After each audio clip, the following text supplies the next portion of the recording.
नमस्कार दोस्तों, मैं आपका स्वागत करता हूं आपके अपने चैनल तेज सिविल कॉन्ट्रैक्टर में। दोस्तों, आज मैं आपको एक पॉडकास्ट वीडियो बना रहा हूं और ये पॉडकास्ट वीडियो सिर्फ मैं अपने विचारों को आपके साथ शेयर कर रहा हूं। मैंने इसमें 5 पॉइंट चुने हैं।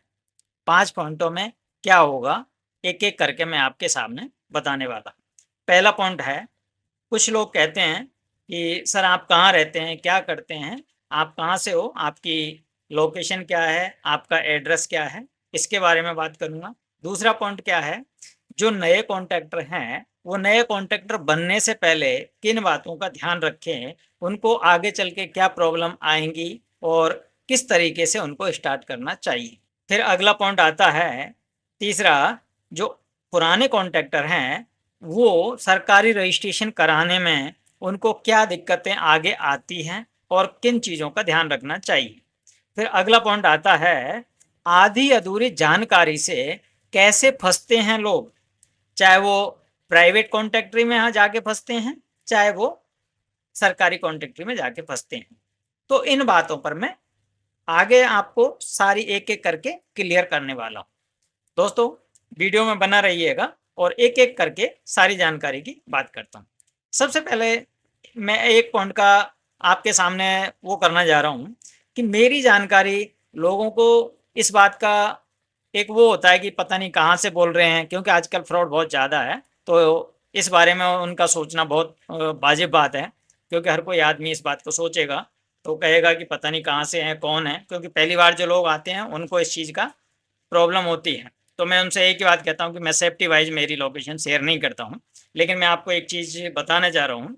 दोस्तों, अपने चैनल पे जितने भी आदमी हैं, एवरेज आज के टाइम के आधार पे देखो तो कम से कम 35,000 के आसपास चैनल पे आदमी हैं और मैं जो मेरी लोकेशन है वो दिल्ली की है। उनसे मिलने के लिए टाइम देता हूँ, तो उसमें मेरी प्रॉब्लम ये होती है कि मुझे भी टाइम चाहिए अपने काम करने के लिए। और लोग एक बात और कहते हैं कि भई आप सर्विस लेते हो, जो 1200 रुपये फ़ीस लेते हो, तो उस 1200 रुपये फ़ीस की जानकारी के चक्कर में ये रहते हैं कि इनको दिक्कत है। दोस्तों, मैं इसलिए मैंने फ़ीस रखी हुई है कि मैं अपना टाइम देता हूँ, उसका 1200 रुपये फ़ीस इसलिए रखी है कि लोगों को जानकारी भी उपलब्ध हो जाए और किसी को ज़्यादा दिक्कत भी ना हो। दूसरी चीज़, अब मेरे पास आने के लिए लोग बहुत सारे उत्सुक हैं, लेकिन मैं उनको इसलिए नहीं बुलाता कि मैं अपना काम 1200 रुपये लेकर के फ़ोन में कर सकता हूँ, लेकिन मेरा काम नहीं छोड़ सकता। क्योंकि मेरा काम छोड़ूँगा तो मैं 1200 रुपये में मैं इतना मेरा अपना वो विकास नहीं कर सकता। मैं इतने पैसे नहीं कमा सकता, जितना कि अपने काम से कमाऊँगा। तो दोस्तों, सबसे बड़ा पॉइंट ये है, अगर किसी को ये लगता है कि भई मैं अपनी जानकारी नहीं शेयर करता हूँ, कमेंट करते हैं, उसमें जाके आप देख सकते हैं, सही है या गलत है। Tej civil contractor YouTube channel search करेंगे, सारी जानकारी आपको वहाँ पे उपलब्ध होती है। दूसरी चीज़, और जानकारी के लिए आप मेरे से व्हाट्सएप पर मैसेज करें, वहाँ पे मैं आपको वीडियोज़ की लिस्ट भेज देता हूँ। उसके अंदर आपको फ्री जानकारी होती है। जो भी फीस चार्ज करते हैं, वो सिर्फ़ फ़ोन पे जानकारी का लेता हूँ मैं, और व्हाट्सएप पे फ्री होती है, वहाँ पे वीडियोज़ की लिस्ट होती है, उसका कोई चार्ज नहीं होता है। अब आते हैं दूसरा पॉइंट, नए ठेकेदारों को जब काम करते हैं, तो उनको किन बातों का ध्यान रखना चाहिए? ये सबसे मेन पॉइंट आता है हमारा। तो दोस्तों, सबसे पहले अगर आप नए कॉन्ट्रैक्टर हैं, तो आपको स्टार्टिंग करने के लिए सबसे पहले आपको काम का नॉलेज होना बहुत ज़रूरी है। ये विशेष ध्यान रखिएगा, क्योंकि बहुत सारे लोग किसी को देख करके, किसी ठेकेदार को देख करके वो तुरंत आ जाते हैं ठेकेदारी करने। लेकिन दोस्तों, मेरी बात मानिएगा, बाकी आपकी मर्जी है, मानना नहीं मानना वो आपके ऊपर डिपेंड करता है। लेकिन मैं जो कह रहा हूँ, इस बात को आप बारीकी से सोचेंगे, समझेंगे, तो आपको वाक़ई में रियलाइज़ होगा कि आपको जो भी काम करना है, उसका नॉलेज नहीं होता है, तो आगे चल के आदमी 99% आदमी फँसता है। ये विशेष ध्यान रखिएगा।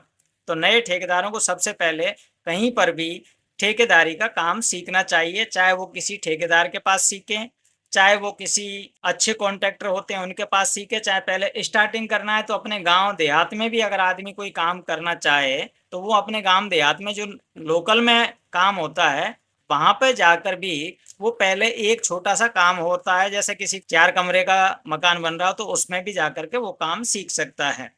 उसके बाद में फिर थोड़ा आगे बढ़ के सिटी में जाकर के बढ़िया जो बिल्डिंग बनती है, उसको जाके सीख सकते हैं।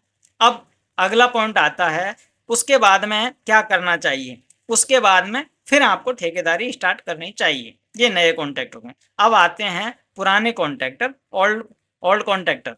उनके लिए उनको क्या प्रॉब्लम आती है। पुराने जो कॉन्ट्रैक्टर होते हैं उनको किसी को 5 साल, किसी को 10 साल हो गए हैं, लेकिन वो सरकारी कॉन्ट्रैक्टर में जाना चाहते हैं। तो उनके लिए क्या करना चाहिए दोस्तों। सबसे पहले पुराने जो कॉन्ट्रैक्टर होते हैं उनको काम का नॉलेज होता है, लेकिन उनको सिर्फ ये देखते हैं वो ठेकेदारों को कि भाई मैं भी बड़ा कॉन्ट्रैक्टर बनूंगा। अब उनको एक ही चीज़ देखी जाती है कि बस आपको बड़ा कोई टेंडर डालने को मिल जाए, अच्छा खासा प्रॉफिट हो जाएगा, मैं आगे बढ़ जाऊंगा। लेकिन नहीं दोस्तों, इसके अंदर भी प्रॉब्लम होती है। क्या प्रॉब्लम होती है मैं आपको पहले बता रहा हूँ। जो बड़े कॉन्ट्रैक्टर होते हैं उनको अगर आप देखेंगे, उनका टाइम देखेंगे, उनका जो भी उनकी वो देखेंगे स्थिति, उसको देख के आप अगर समझेंगे, रियलिटी में अगर उनका देखेंगे, तो दोस्तों सबसे पहले आपको क्या करना होगा। सबसे पहले आपको एक, जैसे हमें आम खाने के लिए पहले एक बीज बोना होता है, उसी प्रकार आपको भी पहले स्टार्टिंग में एक बीज बोना होगा, पहले छोटा रजिस्ट्रेशन कराना होगा। बहुत सारे लोग क्या करते हैं, सर हमें ए क्लास में रजिस्ट्रेशन कराना है या बी क्लास में कराना है या डबल ए में कराना है। लेकिन डबल ए कराना कोई हंसी खेल नहीं है। आप रजिस्ट्रेशन करा सकते हैं कहीं से भी इधर उधर करके, लेकिन टेंडर नहीं डाल सकते। ये मैं कह रहा हूँ आपको। लोग चाहे आपको कुछ भी झूठ दड़ा के दे करके ये बोल सकते हैं कि अरे आप ये कर लो वो कर लो, आप टेंडर डाल दोगे, लेकिन ऐसा होता नहीं है। ये रियल सच्चाई है, क्योंकि आपको एक प्रैक्टिकली बातें बता रहा हूँ मैं कि जो भी टेंडर होता है, चाहे वो 10 लाख का हो, चाहे वो 50 लाख का हो, चाहे वो 1 करोड़ का हो, उन टेंडरों के अंदर एक टर्म्स कंडीशन होती है। उसके अंदर लिखा होता है कि इतने लाख का काम किया हुआ पहले होना चाहिए आपके पास, तो इस टेंडर को आप डाल सकते हैं। अब मान के चलिए आपने ए क्लास का रजिस्ट्रेशन करा लिया या बी क्लास का करा लिया, उसमें 1 करोड़ का टेंडर निकल के आ गया। अब आपको मान के चलिए उसमें टर्म्स कंडीशन 50 लाख की दे दी, 50% की दे दी या 25 लाख की दे दी, तो 25 लाख का काम आपके पास होना चाहिए। अब आपके पास 25 लाख का काम है नहीं है, आपने डायरेक्ट ए क्लास बी क्लास में रजिस्ट्रेशन करा लिया, तो आपका क्या होगा। आप तो टेंडर ही नहीं डाल पाओगे, तो आपके फायदा क्या हुआ रजिस्ट्रेशन कराने का। ऐसे मेरे पास कई लोगों का फोन भी आया कि हमने ऐसे ऐसे रजिस्ट्रेशन करा लिया है, लेकिन अब हम टेंडर ही नहीं डाल पा रहे हैं, तो इसका ऑप्शन क्या है। तो दोस्तों आपको इन चीज़ों को देख करके पहले बचना चाहिए। दोस्तों अगर आपको काम करना है तो मेरा मानना है पहले आपको डी क्लास से स्टार्ट करना चाहिए। छोटे से स्टार्ट करोगे, पहले छोटे में स्टार्ट करो, उसके बाद में छोटे छोटे काम करिए, उसके बाद में जाके आप आगे चल के धीरे धीरे बढ़िएगा, तो आपको आगे चल के फायदा होगा। अब आपको ऐसा लगता है कि हम ऐसा बड़ा काम कर सकते हैं, तो आपकी मर्जी है, आप करें। लेकिन अगर आपको ऐसी चीज़ों की जानकारी चाहिए तो आप एक बात का विशेष ध्यान रखें दोस्तों, आप किसी का गाइडेंस लेके चलें। मेरी फीस 1200 रुपये है, लोग आप कहेंगे कि यार आपने तो 1200 रुपये की फीस की वजह से आप ये बातें कर रहे हो। दोस्तों इस चीज़ को भूल जाइएगा। आपका दिल करे तो करिए, ना करे मर्जी आपकी, उससे मतलब नहीं होता। आपको पहले सीखने के लिए या पहले आपको गाइडेंस के लिए किसी से भी गाइडेंस लीजिए, वीडियो देखिए, यूट्यूब पे बहुत सारे वीडियो हैं उनको देखिए, अपना टाइम लगाइए। अपना टाइम लगाने के लिए आपको वीडियो देखने पड़ेंगे, आप गूगल पे सर्च करिए, बहुत सारी चीज़ें हैं, लेकिन आपको सर्च करना पड़ेगा, आपको टाइम लगाना पड़ेगा। और किसी का गाइडेंस अगर आप लेते हो तो गाइडेंस से आपको ये फायदा होता है कि आप आगे चल के फंसेंगे नहीं। अब मैं अपना जो भी मैं 1200 रुपये का चार्ज लेता हूँ उसके अंदर मैं लोगों को गाइडेंस देता हूँ। कितने लोगों को गाइडेंस दिया, उन लोगों को ये बातें पता है जो लोगों को है। और मैं एक रिक्वेस्ट करूंगा, जिन लोगों ने मेरे से गाइडेंस लिया है वो लोग अपने एक वीडियो में, किसी भी वीडियो में अपना कमेंट करके ज़रूर बताइएगा। जब ये पॉडकास्ट सुनेंगे आप, तो आपको क्या मेरे से जानकारी जो मिल रही है पैसे लेकर के, अगर अच्छी जानकारी मिली हो तो आप अच्छा कमेंट करके बताएंगे कि हाँ जी हमने इनकी सर्विस ली थी, सर्विस में हमें ये चीज़ें मिली थी। अगर आपको गलत गाइडेंस दिया हो किसी को भी, तो वो अपना गलत भी कमेंट कर सकते हैं। और किसी से गाइडेंस लेके काम करेंगे तो आगे चल के आप फंसेंगे नहीं, ये विशेष ध्यान रखने की बात है। दूसरी चीज, अब आता है अगला पॉइंट दोस्तों, आधी अधूरी जानकारी से अगर आप काम करते हैं, ये मेरा अपना मैं बता रहा हूँ आपको बातों को, क्योंकि बहुत सारे लोग मेरे पास फोन करते हैं जब वो फंस जाते हैं, तब जाके आते हैं मेरे पास और वो कहते हैं सर ये कंडीशन हमारे साथ हो चुकी है, अब हम क्या करें। अब होता क्या है आपके साथ, कैसे फंसते हैं, मैं आपको एक छोटी छोटी बातों के उदाहरण के तौर पे आपको मैं बताता हूँ। बहुत सारे लोग क्या करते हैं, कहीं पर भी या तो सरकारी टेंडर डाल देते हैं या फिर प्राइवेट लिमिटेड कंपनियों में टेंडर डाल देते हैं, या फिर वो टेंडर नहीं डालते हैं, किसी ठेकेदार से भी कॉन्ट्रैक्ट ले लेते हैं, पेटी में काम ले लेते हैं। अब दोस्तों उनको इन चीज़ों का ज्ञान नहीं होता है, उनका एग्रीमेंट कैसे करना है, एग्रीमेंट के अंदर क्या बातें लिखनी होती है, टर्म्स कंडीशन क्या होती है, रेट के बारे में जानकारी नहीं होती है, और बहुत सारी चीज़ों की उनको जानकारी नहीं होती है। अब उनके अंदर एक सबसे बड़ी शक्ति जो आती है वो कहाँ से आती है, मैं आपको बता दूं। सबसे पहले होता क्या है, या तो किसी इंजीनियर के द्वारा या किसी जानकार के द्वारा या किसी कई लोगों को एक दूसरे के द्वारा जानकारी मिलती है कि यार वो कंपनी है, वो इधर काम कर रही है, वो कंपनी हमारे यहाँ क्षेत्र में आई है, तो यहाँ पे हमें काम कर लेना चाहिए, तो वहाँ पे काम मिल रहा है। अब दोस्तों एक चीज़ का और ध्यान रखिएगा, उसमें इस तरीके से लोगों को लगता है, जो नए ठेकेदार हैं चाहे वो पुराने ठेकेदार हैं, उनको इस बातों का ध्यान रखते हैं वो, कि भाई जाके अपना काम करने के लिए तो वो क्या करते हैं, अपनी रेट तो मानते नहीं हैं, किसी भी ठेकेदार की रेट तो मानेंगे नहीं। वो क्या कहेंगे कि देखिए जी, हमारी कंपनी के अंदर आपको चिनाई का इतने रुपए स्क्वायर मीटर मिलेगा, और रोड़ी का इतने रुपए क्यूबिक मीटर में मिलेगा, और सेटरिंग का इतने रुपए स्क्वायर मीटर मिलेगा, सरिये का इतना मिलेगा, और अर्थवर्क एक्विवेशन यानी खुदाई का, मिट्टी खुदाई का इतने रुपए क्यूबिक फीट मिलेगा या क्यूबिक मीटर मिलेगा। तो वो क्या करते हैं, अपनी रेट बना करके, जो अपनी रेट होती है उस रेट को लोगों के सामने शेयर कर देते हैं, ठेकेदारों के सामने। अब ठेकेदार इस बात को नहीं समझ पाते कि इसके अंदर क्या हमारा काम पूरा हो पाएगा या नहीं हो पाएगा।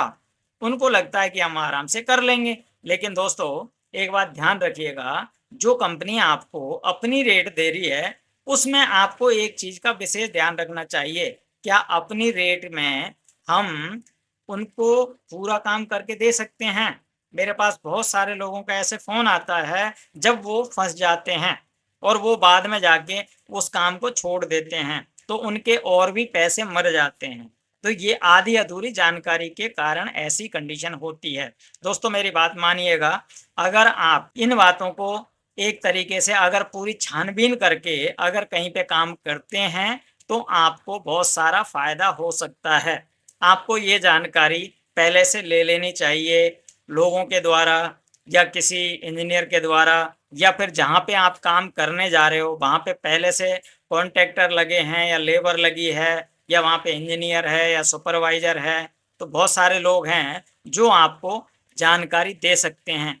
लेकिन एक बात ज़रूर ध्यान रखिएगा, बहुत सारे लोग हैं जो वहाँ के लोग हैं, जो कंपनी के थ्रू लोग हैं, वो जानकारी आपको 100 में से 1 या 2 लोग ही देंगे। बाकी 98-98% लोग आपको सही जानकारी नहीं देंगे। इस बात का विशेष ध्यान रखिएगा, क्योंकि ये कंडीशन ज़्यादातर होती है। अब इसमें आपको दिमाग लगाना है कि किस तरीके से मुझे पूरी जानकारी इनसे निकालनी है। अगर आपको और जानकारी चाहिए तो उस तरीके से आप एक-एक करके बहुत सारे लोगों से काम लेने से पहले बहुत सारी चीज़ों की जानकारी निकाल लेनी चाहिए।